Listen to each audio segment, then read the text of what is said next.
And there's a transition happening within organisations, and for organisations that we're working with, it's one of the most substantial cultural transformations and changes happening within organisations for many, many years within those companies.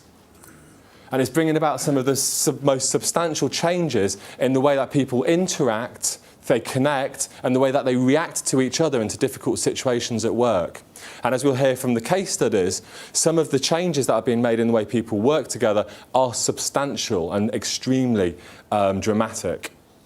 Now, we know that the Gibbons review and the Gibbons agenda we'll talk about that naturally today might make mediation more of a compliance issue, and perhaps the move towards using mediation will be because you'll be required to do so.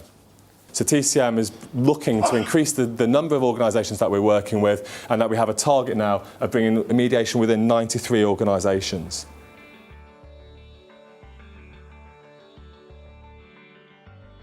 But it is worth checking, because you do need to have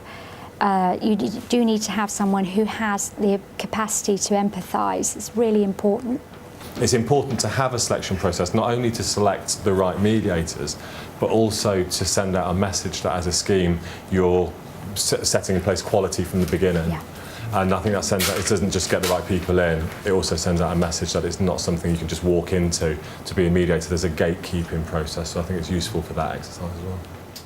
The point at which I joined, the university was just also at the stage of rewriting parts of its charter, which involved rewriting the grievance, disciplinary capability procedures, etc. And that gave an ideal opportunity, really, to build mediation into those procedures, not as a compulsory stage, but as an optional stage. We're now in a stage where we're reviewing, we used to have what we called a harassment procedure, we're now creating a dignity at work policy. And again, we're trying to build mediation in to make people aware all the time that it's available as an option to them. I think there's a degree of buy-in, but what we're trying to do is say, well, it's not enough to say, yes, lovely, great idea, get on with it. A, we need a level of resources, not a huge amount of resources, but B, we need you, senior management, to keep thinking about this, because you're the ones who see the disputes at the end. Once they've escalated to a certain level, you're the ones tearing your hair out and saying, oh, this is ridiculous, this is taking up so much management time, this is costing me so much money. They need in a way to put their money where their mouths. Is that the right expression? Yes. Yeah. And to say, well, there is another way, and at that level, we need to be encouraging everyone across the organisation to use mediation. So I think we're still out there, but that's the message we're trying to sell. I think if there's an economic downturn, as it's likely to be, it will have a greater influence on the use of mediation than the Gibbons review. And I think it will have a greater impact of mediation than a compliance issue from government. I think organisations, it's been very easy to abrogate responsibility for the resolution of conflict to another greater power, be a judge or lawyers or internally within a determination process. And it's failed to bring resolution in the vast swathe of cases.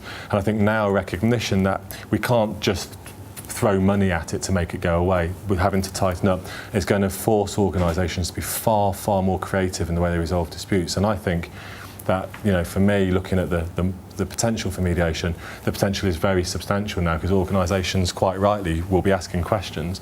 Do we want to be paying lawyers tens of thousands of pounds to bring this case to a sort of kind of temporary fix? And I don't think it's good value for money. It's a bit of a nerve-wracking process, and having another mediator by your side, it encourages you to do a number of things. One is to plan.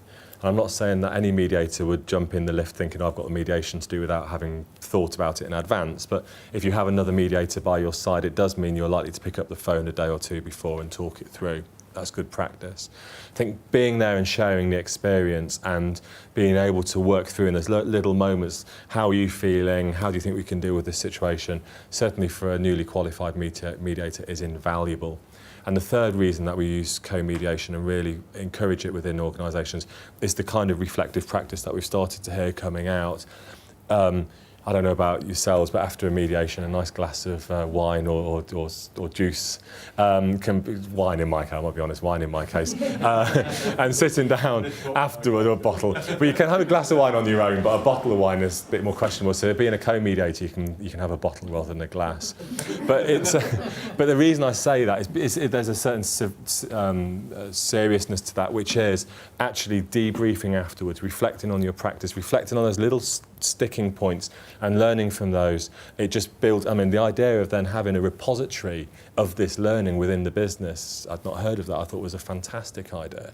And so contributing to that. So we do encourage it, but we don't say you have to. I mediate on my own a lot, and sometimes getting one mediator into a case in a short period of time, it just makes sense. One final point, multiple party mediations and harassment and discrimination mediations, always two mediators.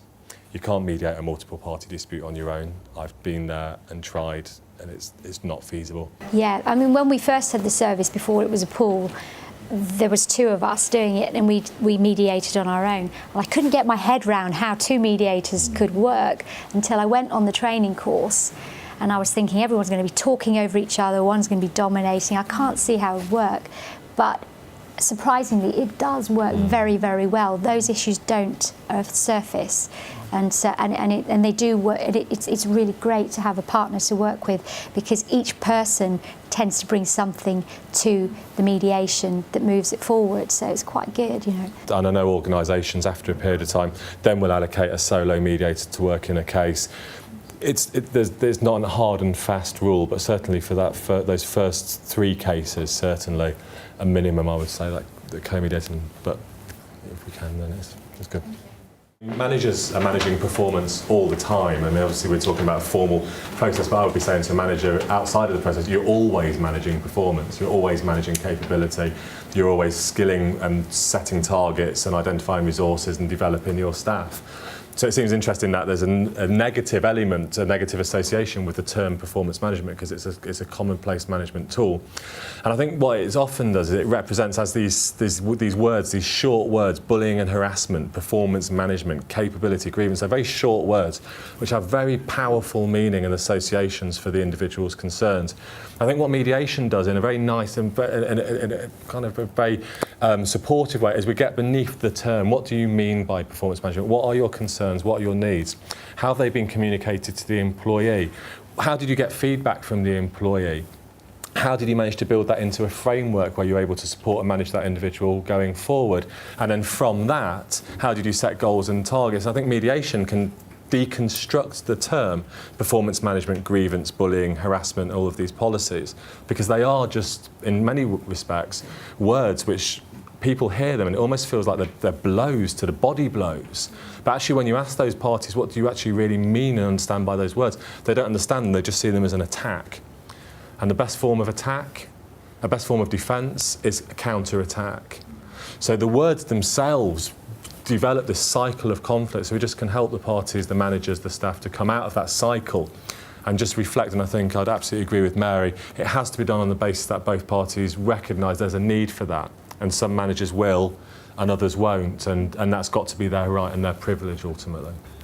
What I was hoping to do today was to be able to tell people about what we are now as an organisation, what achievements we've had over the last 7 or 8 years since I set the company up, and really showcase some of the successes and the team that makes up what TCM is. So really letting people know and to share the benefits of mediation, of course, within organisations, and ultimately bringing people in from other organisations, some of the case studies, helping people to see what mediation can do within organisations just like their own, where they can set up mediation services and begin to make full use of mediation across their organisations. So I used to walk into presentations and start off by saying you're about to be introduced to the UK's best kept secret. I don't think it's the UK's best kept secret anymore. I think it's out of the bag. I still think there's a lot of work to be done to make mediation acceptable and credible to people within organisations, but we're doing that, and today has evidenced that from the calibre of organisations and the people that have been here. So I think it is going to become a very substantial part of how organisations manage difficult situations. I'd like to think that we're innovating, and I'd like to think that we're working with organisations, bringing them with us and sharing our idea and visions about what mediation can work. So I'd like to see us at the forefront of the development of mediation here in the UK and further afield, as we're already starting to say.